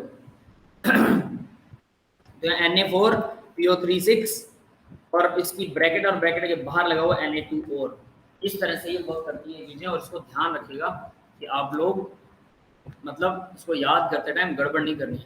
Calcium and magnesium salt present in the hard water with react with calgon and it give complex. तो कैल्गन के साथ ये रिएक्शन करते हैं, कैल्गन का फॉर्मूला दिखा रखा है वही सेम है, और ये कॉम्प्लेक्स बनाते हैं। कॉम्प्लेक्स में क्या बनाया, सोडियम चला गया, सोडियम की जगह कैल्शियम लग गया, कैल्शियम की वैलेंसी 2 होती है, सोडियम की 1 है, 4 सोडियम की जगह 2 कैल्शियम लगेगा, ठीक है। और सोडियम बाकी का जो बचा कुचा सोडियम है, सोडियम तो खैर बाहर चला गया, वो बाहर गया हुआ जो सोडियम है वो सल्फेट के साथ जुड़ जाएगा। तो हमें तो कैल्शियम से प्रॉब्लम थी, कैल्शियम की सल्फेट से, कैल्शियम अंदर चला गया, बाइंड हो गया, इनसोल्यूबल। मैग्नीशियम सल्फेट में भी सेम टू सेम होने वाला है, और ये बाइंड हो जाएगा, ये दोनों सोल्यूबल है, ये दोनों इनसोल्यूबल है। क्लियर है बेटा? Yes, sir. तो जस्ट 2 रिएक्शनें ही हैं इसमें, ऊपर वाले में 4 रिएक्शन है, नीचे वाले में 2 है, 6 रिएक्शनें, अलग अलग method, you should have to learn this. Next देखिए, permit process, permutate, that is the full name, permutate process, permit process बोल सकते हैं इसे, जब जुबान फिसलती है या हम कम बोलने की कोशिश करते हैं तो ऐसा होता है। तो देखिए जरा, अब इसमें क्या है, permute is hydrated sodium aluminium silicate, hydrated sodium और एल्यूमिनियम का सिलिकेट होता है, सोडियम और एल्यूमिनियम का सिलिकेट। ये सिलिकेट क्या होते हैं, हम ये चीज करेंगे एस और पी ब्लॉक में, आपको सिलिकेट देखने को मिलेंगे, ठीक है, उनके फॉर्मूले भी देखने को मिलेंगे। तो यहाँ अगर ये फॉर्मूला नहीं समझ में आए तो रट्टा मारना है, वहां पर भी रट्टा ही मारना है, ठीक है, लेकिन सीधी सी बात है, सोडियम और एल्यूमिनियम के सिलिकेट है, तो डेफिनेटली हाइड्रेटेड है, पानी भी उनके साथ। तो देखिए जरा, सोडियम है 2, एल्यूमिनियम है 2, सिलिकेट क्या होता है, Si2O8, ये फॉर्मूला है एक सिलिकेट का, बहुत सारे सिलिकेट हम करेंगे जब आगे करेंगे। तो सोडियम और एल्यूमिनियम का सिलिकेट हो गया, X जुड़ गया वाटर, X कितना वेरी कर सकता है, 2 4 5 6 10 15 कितना भी हो सकता है, ठीक है, आगे देखिए फिर अब इस फॉर्मूले को, इसी फॉर्मूले को सोडियम और एल्यूमिनियम के सिलिकेट को कुछ अलग तरीके से भी दिखाते हैं। वो अलग तरीका क्या है? Na2O, ये क्या बन गया? परऑक्साइड। ऑक्सीजन पर कितना है? हाफ है ना, माइनस हाफ है। क्लियर है बेटा? माइनस हाफ आएगा क्या? नहीं, ऑक्साइड है ये तो। 2 पॉजिटिव हो गया सोडियम पर, तो 2 नेगेटिव है। ठीक है, ऑक्साइड है, सोडियम का ऑक्साइड है, क्योंकि सोडियम की हमेशा 1 पॉजिटिव फिक्स रहेगी। 2 सोडियम है तो 2 पॉजिटिव आ गया। ये हमेशा फिक्स रहते हैं एल्कली मेटल्स ऑक्सीडेशन स्टेट। तो एल्कलाइन अर्थ मेटल हमेशा 2 positive, alkali metal 1 positive, sodium 1 positive रहेगा। 2 सोडियम में 2 पॉजिटिव आ गया, ऑक्सीजन पर 2 नेगेटिव। 2 नेगेटिव मतलब ऑक्साइड। ऑक्सीजन अगर 1 नेगेटिव हो तो परऑक्साइड, ऑक्सीजन अगर हाफ नेगेटिव हो तो सुपर ऑक्साइड। क्लियर है सबको? Yes, sir. सोडियम का ऑक्साइड, एल्यूमिनियम का ऑक्साइड, एल्यूमिनियम पर हमेशा 3 पॉजिटिव होता है, 2 एल्यूमिनियम है तो 6 पॉजिटिव, ऑक्सीजन 3 है तो 3 दूना 6 नेगेटिव हो जाएगा। बात खत्म। तो सिंपल एल्यूमिनियम ऑक्साइड Al2O3। फिर SiO2, 2 SiO2 dot water, dot water. Clear है बेटा? Yes, sir. ये कुछ ऐसा स्ट्रक्चर भी होता है इसका। बहुत सारे सोडियम एल्यूमिनियम के सिलिकेट्स हो सकते हैं, बहुत सारे फॉर्मूले हो सकते हैं। सिलिकेट के अंदर क्या होता है उनके, तो ये कुछ ऐसा दिखा रखा है कि अंदर ऐसा कुछ होता है। ठीक है, अब बात करते हैं अभी permutit, also known as sodium zeolite. इसको जियोलाइट भी बोलते हैं। परमिटेड को ये पॉइंटों की तरह याद रखना, मैं आगे अंडरलाइन कर रहा हूँ। Na2Z भी बोलते हैं। ठीक है, permutit also known as sodium zeolite, Na2Z। Z stands for zeolite, sodium का है इसलिए इसको सोडियम जियोलाइट बोलेंगे। जियोलाइट क्या होता है? जियोलाइट होता है भाई, आप लोगों ने दीमक की बाम्बी देखी है? दीमक की बाम्बी नहीं देखी होगी। दीमक को देखा है? उसने पेड़ खोखला कर दिया और दीमक ने खा खा के, ऐसा कोई पेड़ देखा है? No, sir. नहीं देखा। क्या देखा हो सकता आपने फिर?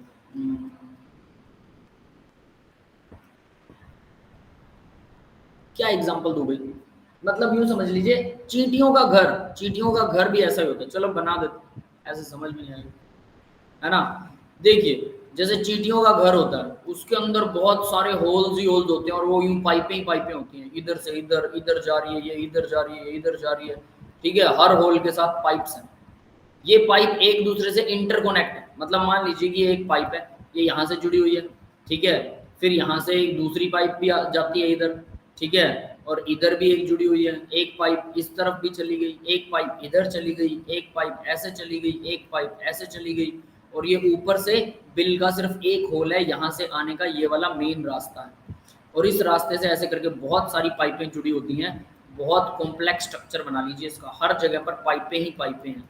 समझ में आ रहा है? इंटरकनेक्टिंग पाइप्स हैं, बहुत सारी पाइप्स हैं। यस, क्लियर है? कुछ कुछ ऐसा ट्यूब्स ही ट्यूब्स। हाँ भाई, Yes, समझ में आया? ये कुछ ऐसा होता है चींटियों का, क्या बोलते हैं उसको, बिल। अंदर से, बाहर से तो एक ही बिल का एक ही वो दिखाई देगा, है ना? चलो मैं इसको कोशिश करता हूँ कि अगर इंटरनेट से डाउनलोड हो सके तो डाउनलोड करके आपको दिखाता हूँ, है ना? वो फोटो दिखाते हैं आपको। क्या सर्च करें अभी?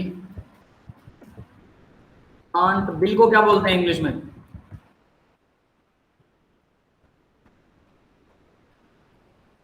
हाउस बोल रहे क्या? Ant house.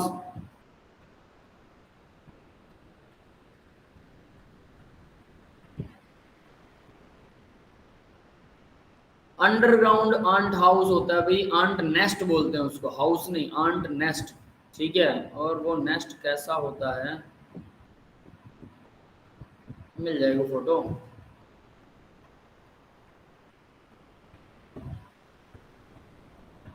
मिल गई, काम की चीज मिल गई।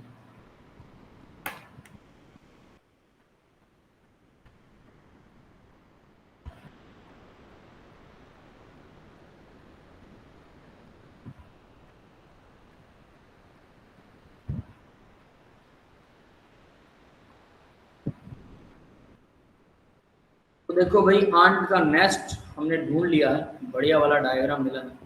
यही होता है जियोलाइट। इधर आया, ये रहा। ठीक है, दिखा सबको? दिख रहा है क्या? Yes, sir. ठीक है, अब जरा देखिए, ये है आंट का नेस्ट। ठीक है, अब देखिए इसमें कितनी सारी ट्यूब्स हैं, सबको नजर आ रही है ना ट्यूब्स? Yes, sir. तो ये इतनी सारी ट्यूब्स, अगर ये सबका मुंह बाहर से खुला भी हो, तो अगर सभी ट्यूब्स का मुंह बाहर से अगर ओपन हो तो हम उसको क्या बोलेंगे? यानी इसके अंदर कुछ जा सके, बाहर से सभी ट्यूब्स का मुंह ओपन हो और इसके अंदर कुछ जा सके, है ना, वही होता है जियोलाइट। जियोलाइट, समझ गए? इसको हम, वैसे तो ये आंट का नेस्ट है, आंट नेस्ट, ठीक है, बट हम इसको कह सकते हैं सेम एज जियोलाइट। समझ में आ गया भाई जियोलाइट क्या होते हैं? जियोलाइट कॉम्प्लेक्स मॉलिक्यूल्स होते हैं अंट के एक नेस्ट के जैसे, उसमें बहुत सारी दीवारें, बहुत सारी पाइपें होती हैं, बहुत सारे मुंह होते हैं उसके। इन पाइप्स के अंदर इनका साइज पर्टिकुलर होता है, परफेक्ट साइज होता है। इस साइज के अंदर हमारा कैल्शियम और सल्फेट अंदर घुस जाएगा तो वो बाहर नहीं आ पाएगा। अगर पानी घुसेगा तो पतला सा मॉलिक्यूल होता है, वो बाहर आ जाएगा। समझ में आ गया? Yes, sir. तो पानी साफ हो गया, बस समझ गए? क्लियर है? तो हम इसके अंदर पानी डालते हैं, छलनी के जैसा काम करता है, ऊपर से पानी डालेंगे, नीचे से इन पाइप्स में से पानी बाहर निकल आएगा, लेकिन हमारी इम्प्योरिटी बाहर नहीं निकलेगी, and we get the soft water from hard water. Clear है बेटा? Yes, sir. तो इसलिए इसको सोडियम जियोलाइट भी बोलते हैं, means zeolite of aluminium silicon oxygen. तो ये भी देखो भाई, ये भी इसका फॉर्मूला, अगर सोडियम जियोलाइट बोल रहे हैं तो जेड यहाँ पर Al2Si2 O8 और X वाटर है। जेड का मतलब है ये जेड, ओनली जेड यहाँ पर ये है ना। तो ये कुछ ऐसे इसके कॉम्प्लेक्स से नाम है, आपको एक फॉर्मूला याद कर लो, बात खत्म है, सारे मत याद करना, कंफ्यूज हो जाएगी। In this we when hard water is poured into the chamber, hard water को पाउर करते हैं चैम्बर के अंदर, it may contain organic impurities like plant, तो इसमें प्लांट भी हो सकते हैं। This impurities can be removed by gravel, gravel से इसको रिमूव करते हैं। ग्रेवल्स क्या होते हैं भाई? पत्थर, पत्थर डाल दो तो वो पत्ता पानी में कुछ है तो पत्थरों के ऊपर रह जाएगा, वो अंदर नहीं जा पाएगा पत्थरों में। ठीक है, तो देखिए जरा, ये है हार्ड वाटर, कहाँ पर? यहाँ से हार्ड वाटर अंदर डाला, ठीक है, यहाँ से सॉफ्ट वाटर निकलेगा बाहर, हार्ड वाटर नीचे जाएगा, देखो नीचे जाएगा हार्ड वाटर, नीचे से ऐसे करके फिर ऊपर जाना शुरू होगा। ये समझ में आ रहा है सबको? Yes, sir. हार्ड वाटर यहाँ से जाएगा ऐसे करके, ठीक है, ऐसे करके, तो पहले आएंगे पत्थर, ग्रेवल्स, ठीक है, उन पत्थर्स के बाद में, पत्थर्स के ऊपर फिर हम जियोलाइट लगाएंगे। समझ में आ रहा है? जियोलाइट, ये है जियोलाइट। जियोलाइट में बहुत सारी ट्यूब्स हैं, Na2Z, तो इसके अंदर बहुत सारी ट्यूब्स हैं। इन ट्यूब्स में से होकर इम्प्योरिटी तो ऊपर ही रह जाएंगी और नीचे ही रह जाएंगी, और हमारा प्योर वाटर जो है, ठीक है, प्योर वाटर यहाँ से, सॉफ्ट वाटर यहाँ से हम उसको, जब ये वाटर लेवल ऊपर आ जाएगा, ठीक है, तो सॉफ्ट वाटर यहाँ से हम उसको गेन कर लेंगे, यहाँ से नीचे से प्रेशर से पानी ऊपर आएगा और सॉफ्ट वाटर यहाँ से नीचे आ जाएगा। क्लियर है भाई? Yes, sir. मेन चीज यही है कि वो दिखता कैसा, ऐसा क्यों होता है? तो ये बहुत सारी ट्यूब्स होती हैं, अगर इन ट्यूब्स में पत्ते वगैरह फंस गए ना तो फिर इसको साफ करना मुश्किल हो जाता है, तो हमारा जियोलाइट खराब हो जाता है। इसलिए हम क्या करते हैं, पत्थर वगैरह भी डालते हैं ताकि जियोलाइट जो वो ठीक रहे। ठीक है, तो one of the thing this one. आगे देखिए, दिस प्रोसेस के अंदर तो ग्रेवल्स किस लिए डालते हैं, तो वो इम्प्योरिटीज को रिमूव करने के लिए। इट में contain organic impurities like plant, this impurities can be removed by gravel, gravels इनको रिमूव कर देते हैं पत्थर वगैरह डाल के। On moving upward hard water will react with, ये इसके साथ रिएक्ट करता है, हार्ड वाटर जब ऊपर की तरफ जाता है, ठीक है, तो वो हमारे जियोलाइट के साथ रिएक्शन करता है। ड्यूरिंग दिस रिएक्शन, इस रिएक्शन के during, sodium positive, Na positive and Na2Z will replace, तो सोडियम जो है वो रिप्लेस हो जाता है मैग्नीशियम पॉजिटिव या कैल्शियम पॉजिटिव इम्प्योरिटी से। तो सिंपल रिएक्शन तो ये लिखेंगे, हालांकि जियोलाइट का फॉर्मूला बहुत अटपटा सा है, आप इसका रट्टा मारते हैं, बहुत अच्छी बात है, याद तो करना चाहिए, तीनों में से कोई एक कर लो, लेकिन नहीं याद रहे तो वो खास बात नहीं, क्योंकि लास्ट में रिएक्शन तो ये लिखनी है, आप सीधा जेड को जियोलाइट से रिप्रेजेंट करते हैं बस, एल्यूमिनियम और सिलिकेट होते हैं, एल्यूमिनियम और सोडियम के सिलिकेट है। आगे देखिए NaCl is dissolved in water and water become soft. इसके बाद में क्या होता है, NaCl को पानी में डिसॉल्व किया जाता है और पानी मतलब NaCl जो बनेगा ये पानी में डिसॉल्व हो जाता है। NaCl ये पानी में डिसॉल्व हो जाता है और पानी सॉफ्ट हो जाता है। तो ये जो NaCl सॉल्यूशन है ये पानी वही NaCl का सॉल्यूशन ही है, ठीक है, लेकिन पानी सॉफ्ट हो गया बट रह तो गया नमकीन, नमकीन तो रह गया। तो भी नमकीन को भी अलग करने की प्रोसेस होनी चाहिए, वरना पीने के लायक नहीं है लेकिन कपड़े धोने के लायक सही है। नमक घुलने से कपड़ों को कोई दिक्कत नहीं है। आगे देखिए this soft water is fit for washing purpose but not for drinking purpose. ये इन्होंने भी लिख रखा है। वॉशिंग के लिए तो बहुत सही है लेकिन ड्रिंकिंग के लिए बिल्कुल भी सही नहीं है, ठीक है। क्लियर है बेटा सबको? Yes, sir. After some time when zeolite is completely converted into CaF, देखो ये कैल्शियम और जेड में कन्वर्ट हो जाएगा, सोडियम का जियोलाइट कैल्शियम का, या मान लीजिए क्या बोलते हैं उसको, मैग्नीशियम का सल्फेट वो बन गया zeolite. Process is stopped and for regeneration we use NaCl solution. तो प्रोसेस को बंद कर दिया जाता है और फिर इसको रीजनरेट करने के लिए, इसको साफ करने के लिए फिर से अंदर से सोडियम NaCl से इसकी रिएक्शन करवा दो तो सोडियम इससे फिर से जुड़ जाएगा और हमारे पास वो ट्यूब्स फिर से आ जाएंगे। क्लियर है? तो यहाँ इन्होंने फिर से वो रिएक्शन दिखा रखी कि NaCl CaZ के साथ में ऐसा कुछ करता है और NaZ हमारा फिर से रीजनरेट हो गया। हाँ भाई ये मेथड सबको समझ में आ गया? थोड़ा सा टिपिकल है लेकिन रिएक्शन बहुत आसान है इसकी, अगर आप ध्यान दें सीधी रिएक्शन याद कर लें, ऊपर वाला सिर्फ एक फॉर्मूला याद करना और कुछ भी नहीं। ठीक है बेटा? Yes, sir. है ना? चलिए आगे बढ़ते हैं फिर। Ion exchange resin, ion exchange resin a fourth method and last but not the least, by this process we remove the both cation and anion of hardness। हम दोनों सर हाँ बेटा सर ये जो आप सारे रिएक्शन जैसे ये सब करा रहे हो तो आप अपने नोट्स में एक बार इनको अलग से लिख के डाल दोगे? अलग से ही लिखी हुई है बेटा, सब अंडरलाइन किया हुआ है, नोट्स में अलग कैसे करूं बताओ? ये देखो मतलब डायरेक्ट एक बार आप लिख देते। डायरेक्ट है सीधा, दोनों रिएक्शन इकट्ठा है। ऊपर आप कैल्गन तो मेरे को लिखना पड़ेगा ना, अगर मान लो मैं अलग नोट्स में ना हो तो कैल्गन तो लिखना पड़ेगा, कैल्गन मेथड में ये होता है। आप थ्योरी मत पढ़िए, सीधा रिएक्शन याद कर लीजिए, सब अंडरलाइन और रिटन में लिखा हुआ है। सर ये डेफिनेशंस भी आती हैं बोर्ड में? क्या डेफिनेशंस भी आती हैं बोर्ड में? भाई पूछ सकता है कुछ ना कुछ, वो ऐसा थोड़ा पेपर में तो आपको नॉलेज तो पूरा होना चाहिए, सिर्फ रिएक्शन याद करने से थोड़ा बात बनेगी। पॉलिटिकली पूछ सकता है, कुछ और घुमा के क्वेश्चन पूछ सकता है, तो आपको थ्योरी याद होगी तभी कुछ क्वेश्चन लगा पाओगे। सर काश बोर्ड का पेपर भी जेई पैटर्न में होता तो मजा आता। हाँ बिल्कुल, फिर तो सिर्फ क्वेश्चन सॉल्व करने थे ना। सब तरह की नॉलेज होनी चाहिए भाई, सीधी सी बात है। जेई पैटर्न वाली नॉलेज भी और थ्योरेटिकल भी। बाय दिस पर्पस तो इसमें देखो इस मेथड में हम क्या करते हैं, कैटायन आयन दोनों को निकाल देते हैं। मान लीजिए MgCl2 है, हार्ड वाटर बनाएगा ये, तो मैंने मैग्नीशियम को भी निकाल दिया, क्लोरीन को भी। पहले वाले मेथड में सिर्फ मैग्नीशियम को अलग कर रहे थे हम, ठीक है। अब यहाँ दोनों को ही, क्लोरीन इसके साथ लगा, इसको भी अलग कर देंगे। दिस प्रोसेस कंटेन 2 चैम्बर, इसमें 2 चैम्बर होते हैं, ठीक है। एक कैटायन एक्सचेंज होता है, एक एनायन एक्सचेंज, दोनों को एक्सचेंज कर दिया जाता है, बस बात खत्म और हमारा सिस्टम फिट बैठ गया। Cation exchange resin, anion exchange resin. This resin contain, resin क्या होता है, एक बड़ा सारा मॉलिक्यूल होता है, जैसे ये जियोलाइट होता है ना, ऐसा ही रेजिन होता है, ठीक है। तो इमेजिन कर लेना कि रेजिन है कुछ, ठीक है। This resin contain granular insoluble, granular insoluble organic acid. Organic acid होता है जो सोल्यूबल नहीं होता, ग्रैन्युलर मतलब गोले की फॉर्म में होता है, छोटे छोटे गोले होते हैं, ग्रैन्युलर। हैविंग जॉइंट मॉलिक्यूल, इसके पास में कार्बोक्सिलिक एसिड का जॉइंट मॉलिक्यूल होता है, बस इतना याद करना। एनायन एक्सचेंज के अंदर क्या होगा, this resin contains joint organic molecule, इसके पास भी जॉइंट ऑर्गेनिक मॉलिक्यूल होता है विद बेसिक ग्रुप, जिसके साथ बेसिक ग्रुप भी होता है,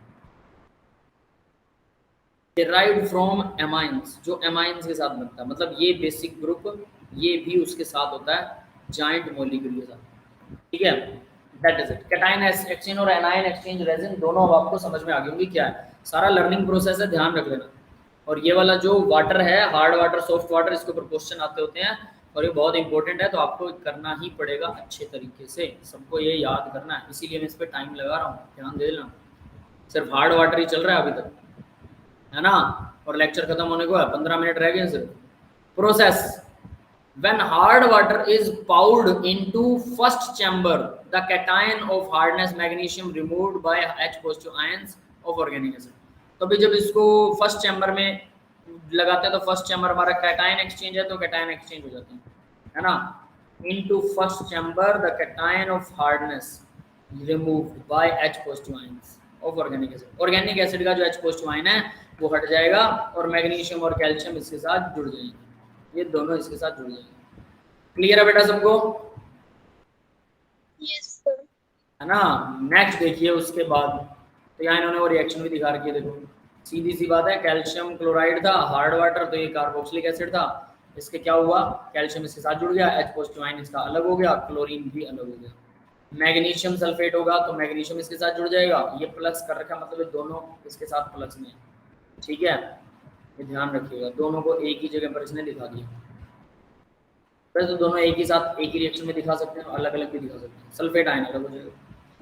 इसके बाद देखिए इसी को डब्बे को दोबारा दिखा रखा है, एक एटायन एक्सचेंज है या एनायन एक्सचेंज है, यानी कि यहाँ से इम्प्योर पानी गया नीचे जाएगा, यहाँ से डाइल्यूट एसिड रीजनरेशन, एसिड को रीजनरेट करते हैं, ठीक है, एसिड यहाँ से नीचे गिरता है, वेस्ट वाटर वेस्ट जो भी कचरा होता है वो इधर आ जाता है, और इसमें से फिर कुछ वेस्ट और इसमें से फिर जो भी हमारा एक्सचेंज हुआ है, जो मतलब कैल्शियम और मैग्नीशियम को जो एक्सचेंज किया उन्होंने, उसके बाद जो पानी बचा वो इसमें से इधर आएगा, इधर आके फिर से यहाँ पर यहाँ बेस है, ये बेस आ गया ना, एक में एसिड होता है एक में बेस होता है, तो यहाँ जो बेस आएगा उस बेस के साथ फिर से एनायन एक्सचेंज होगा और फिर प्योर वाटर हमें मिल जाएगा, वेस्ट इधर चला जाएगा.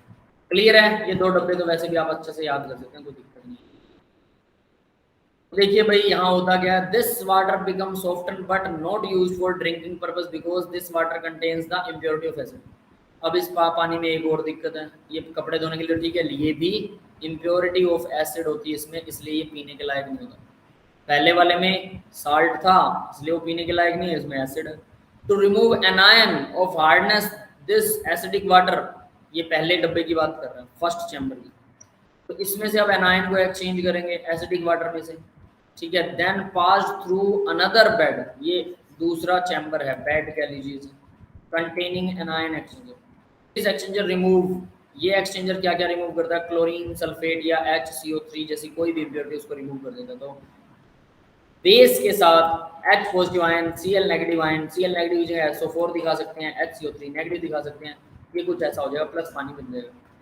This water free from impurities. अब देखिए जब एसिड के साथ रिएक्शन हुई थी, ठीक है, ये तो क्या था, ये इम्प्योरिटी, ये पीने के लायक नहीं था. लेकिन अभी क्या हो रहा है, जब बाकी बेस के साथ रिएक्शन हुई तो एसिड बेस न्यूट्रलाइज हो गया, और न्यूट्रलाइज होने से अब ये पीने के लायक बन गया. It can be use for drinking. तो ये वो पानी है जो ड्रिंकिंग के लिए लायक है, सॉफ्ट वाटर हो गया, पीने के लिए भी अच्छा, कपड़े धोने के लिए भी अच्छा. रीजनरेशन ऑफ रेजिन, तो ये रेजिन तो हमने यहाँ पे यूज कर लिए, है ना, एनायन और कैटायन के, तो इनको रीजनरेट किया जाएगा. तो यहाँ देखो ये लिख रखा है dilute acid regeneration, alkali regeneration.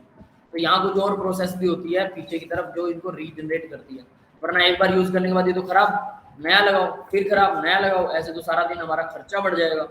तो इसलिए रीजनरेट करना इनको बहुत जरूरी है. तो regeneration of resin, cation exchange resin, we use dilute acid. तो कैटायन एक्सचेंज के लिए डाइल्यूट एसिड HCl को यूज कीजिए, डाइल्यूट एसिड आपके सामने फिर से वो एसिड बन जाएगा, दैट्स इट, ठीक है. और कैल्शियम क्लोराइड अलग हो जाएगा, वो बैक एंड में करते हैं, बाद में कैल्शियम क्लोराइड को अलग कर देते हैं.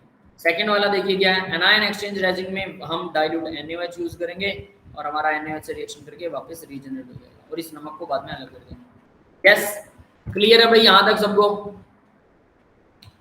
सब बना के देखिएगा, लिख लिख कर याद कीजिएगा. इट इज नॉट इजी, क्योंकि इसमें काफ़ी सारी प्रोसेस और काफ़ी सारी रिएक्शन इन्वॉल्व हैं, कि वो पार्ट है इस लेसन का जो थोड़ा सा आप कह सकते हैं मुश्किल है. उसके बाद में आगे वाला सारा लेसन आसान है. क्लियर है बेटा? हार्डनेस ऑफ वाटर, तो भाई हार्डनेस आसान है, टेम्परेरी हार्डनेस आसान है, लेकिन जब परमानेंट हार्डनेस की बात करते हैं तो उसके अंदर 4 मेथड आते हैं. उनमें से पहले 2 मेथड भी आसान है, उसके बाद परमिट मेथड और आयन एक्सचेंज मेथड जो है थोड़े गड़बड़ है, ठीक है. चलिए अब आगे बढ़ते हैं बेटा. नेक्स्ट है heavy water.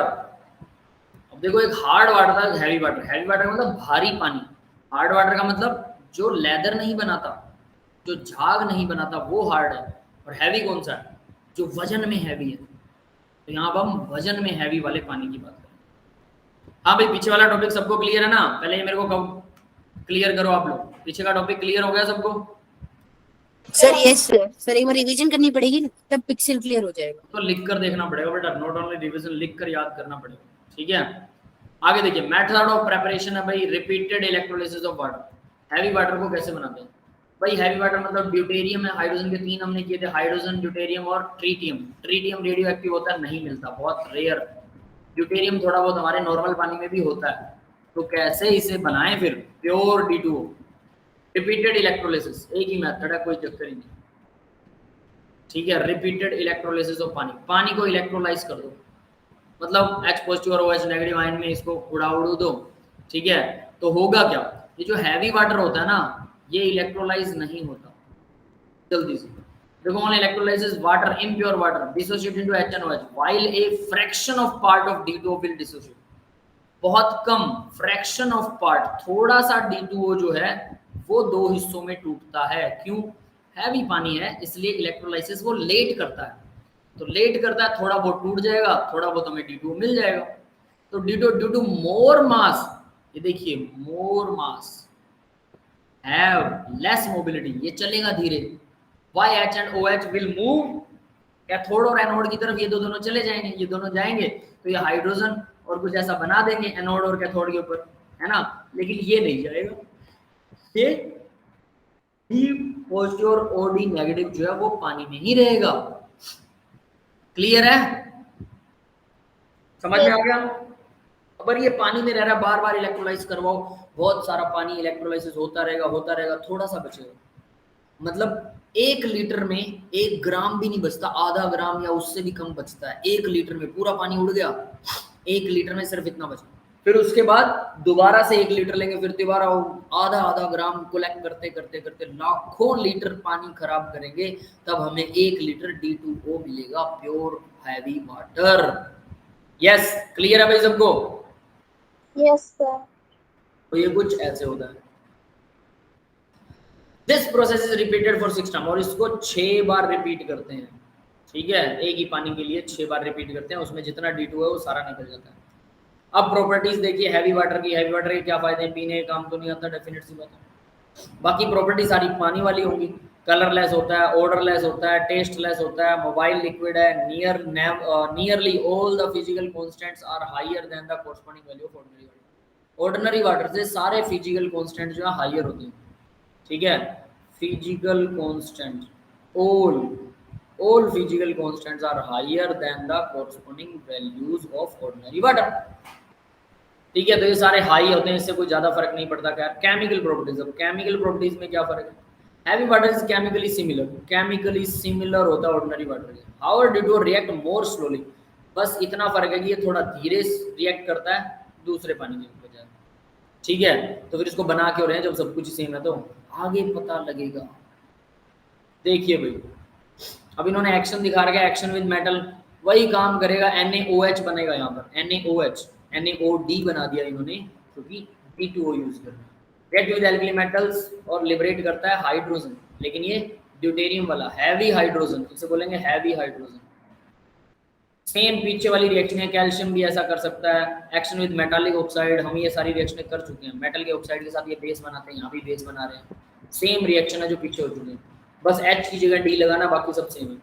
Action with non metallic oxide, Na2O5 D2O के साथ, HNO3 है ये, HNO3 नाइट्रिक एसिड, HNO3 बस DNO3 दिख रहा है आपको, इसलिए शायद आपको लग हो सकता है कि कुछ अलग लगे। P2O5 के साथ में H3PO4 है ये, D3PO4 जो नजर आ रहा है, H2SO4 है ये सारी रिएक्शनें आप डिटो कर चुके हैं। मुझे नहीं लगता इनमें से कोई भी ऐसी रिएक्शन है जो आपने पहले नहीं की है। कैल्शियम कार्बाइड के साथ रिएक्शन, यहाँ पर भी वही C2H2 वाला फॉर्म है, और एल्यूमिनियम कार्बाइड के साथ CH4 बनाता है, ये CD4 बना लिया। मैग्नीशियम नाइट्राइड के साथ में ND3 बना रहा है, एल्यूमिनियम नाइट्राइड के साथ में ND3, NH3 है ये अमोनिया, ये भी NH3 है, ध्यान दे लेना, सारे सेम है। कैल्शियम फोस्फेट के साथ, फोस्फाइड के साथ PH3 बनाता है, PD3, और सोडियम आर्सेनाइड के साथ में AsBH3। क्लियर है भाई? Yes, sir. ये सारी रिएक्शन हम पहले पानी वाली केमिकल रिएक्शंस में सारी कर चुके हैं, सब की सब। बस डी लगा दो और कुछ नहीं करना। पीछे पानी वाली जिसे याद है समझ लेना, ये याद है, बस डी लगा देना H की तरह। पहले नॉर्मल रिएक्शन लिखिए, बाद में उसको डी से रिप्लेस कर दीजिए। इलेक्ट्रोलाइसिस, इलेक्ट्रोलाइसिस में भी वही सेम टू सेम है। Heavy water containing Na2 when electrolysed evolve heavy hydrogen. Na2CO3 नमक डाला जाता है इसमें थोड़ा सा, है ना, कंटेनिंग Na2CO3 भी डालना पड़ेगा। तो ये ऑब्वियस अभी एनोड पर ऑक्सीजन, कैथोड पर हाइड्रोजन लिबरेट करेगा। हाइड्रोजन जनरली कैथोड पर होता है अगर वो H पॉजिटिव है तो, और अगर वो H नेगेटिव है तो एनोड पर लिबरेट होगा। तो देखिए हाइड्रोजन यहाँ पर लिबरेट होगा। उसके बाद यूज, अब ये सबसे काम की चीज, सब बकवास बातें थी, पहले से सब कुछ आता है, बस उसकी प्रेपरेशन है। पानी की दोबारा दिखा देते हैं, देखिए जरा, पानी की सिर्फ प्रेपरेशन है, उसको इलेक्ट्रोलाइज कर दो बार बार, 6 बार रिपीट करो, आपके पास में सिर्फ ये आ जाएगा। क्योंकि ये हैवी होता है तो ये एनोड कैथोड की तरफ स्लो जाता है, और इस वजह से हमारा पानी पहले इलेक्ट्रोलाइज हो जाएगा, ये बाद में होगा, तो ये बच जाएगा। अब केमिकल प्रॉपर्टीज में तो सारा सेम है, ठीक है। तो यहाँ यूज की बात आती है, सिर्फ यूज, प्रेपरेशन, यूज, बाकी सब आपको पहले से आता है, ठीक है। तो यूज देखिए जरा, fission of uranium 235 is brought by slow speed neutron। Uranium 235 के फिशन में, फिशन जब इसका करते हैं, brought by slow speed neutron. तो देखिए ये न्यूक्लियस का यूरेनियम का, यूरेनियम 235 इसका न्यूक्लियस है, इसके अंदर मुझे एक न्यूट्रॉन, जिसके अंदर न्यूट्रॉन इसके ऊपर बम्बार्ड करना है, ठीक है। तो मैं इसके ऊपर एक न्यूट्रॉन को स्पीड से इससे टकराता हूँ, लेकिन ये स्लो होना चाहिए, दिस मस्ट बी स्लो। अगर ये तेजी से चला तो ये जो यूरेनियम का न्यूक्लियस है ये क्या होगा, इसके आर पार निकल जाएगा ये, और यूरेनियम का न्यूक्लियस फटेगा नहीं, इसलिए न्यूक्लियर बॉम्ब वाला ब्लास्ट नहीं होगा। ये न्यूक्लियर बॉम्ब में भी यूज होता है और न्यूक्लियर रिएक्टर में भी यही प्रोसेस यूज होती है, याद रखिएगा। Nuclear reactor and nuclear bomb दोनों में ये प्रोसेस यूज होती है, क्लियर है। बस उसमें कंट्रोल होता है न्यूक्लियर रिएक्टर में, और इसमें अनकंट्रोल्ड है, इतना ही फर्क है और कोई नहीं। यहाँ देखिए फिशन इन यूरेनियम, तो ये ब्रॉड होता है स्लो स्पीड न्यूट्रॉन के लिए। The substances which are used to slowing down, इन सब्सटेंसेस को slowing down the speed of neutron are called moderator. जो इसकी स्पीड को स्लो करता है उसको बोलते हैं moderator. Heavy water is used for this purpose in nuclear reactors. Heavy water इसकी स्पीड को स्लो करने के काम आता है, इसलिए हैवी वाटर हमें चाहिए होता है, ठीक है। और ये बनाने की प्रोसेस भी महंगी है, ये आपको समझ में आ गया होगा। यस बेटा, क्लियर है सबको ये? Yes, sir. तो ये ध्यान रखिएगा सब, ठीक है। अब आगे आता है भाई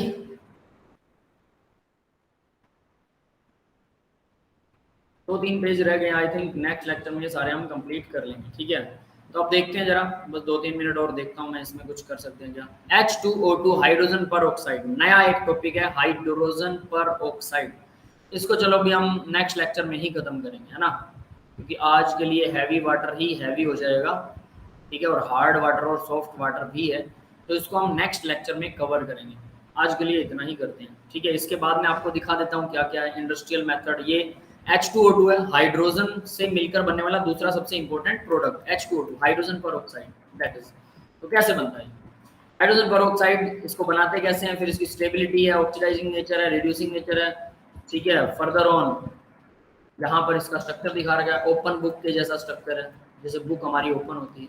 इन दोनों कॉर्नर्स के ऊपर यहाँ पर ऑक्सीजन है और यहाँ हाइड्रोजन है, एक हाइड्रोजन इधर एक हाइड्रोजन इधर है, ठीक है। जैसा इन्होंने ये दिखा रखा है बीच बीच में, दिख रहा होगा आपको, है ना। H2O2 ऐसा होता है ओपन बुक के जैसा। फर्दर ये ऐसे भी बना सकते हैं आप, इसे ऐसे भी बना सकते हैं, कोई दिक्कत नहीं है, ठीक है। ये स्ट्रक्चर है इसका। आगे बोलता है प्रिक्वेशंस हैं, यूजेस हैं इसके, और dihydrogen as a fuel, ये तो खत्म हो गया यहाँ पे लेसन समझो। फ्यूल की तरह डाई हाइड्रोजन कैसे यूज होता है, ठीक है, हम सिर्फ उसी के बारे में बस यहाँ पर खत्म है लेसन। इसके बाद में मिससेलेनियस सोल्ड एग्जांपल्स हैं, ये एग्जांपल्स मैं आपको डायरेक्टली भेज दूंगा, एक ही पेज है, आसानी से आपको करना है, ठीक है। तो uses, dihydrogen as a fuel और H2O2 के यूजेस, बस। और H2O2 को बनाते कैसे और इसके यूज क्या है, यही रह गया हमारे लेसन में, छोटा सा लेसन रह जाएगा। That's all for the today's lecture guys. अभी मैं रिकॉर्डिंग ऑफ कर रहा हूँ, किसी को डाउट है तो बोलिए।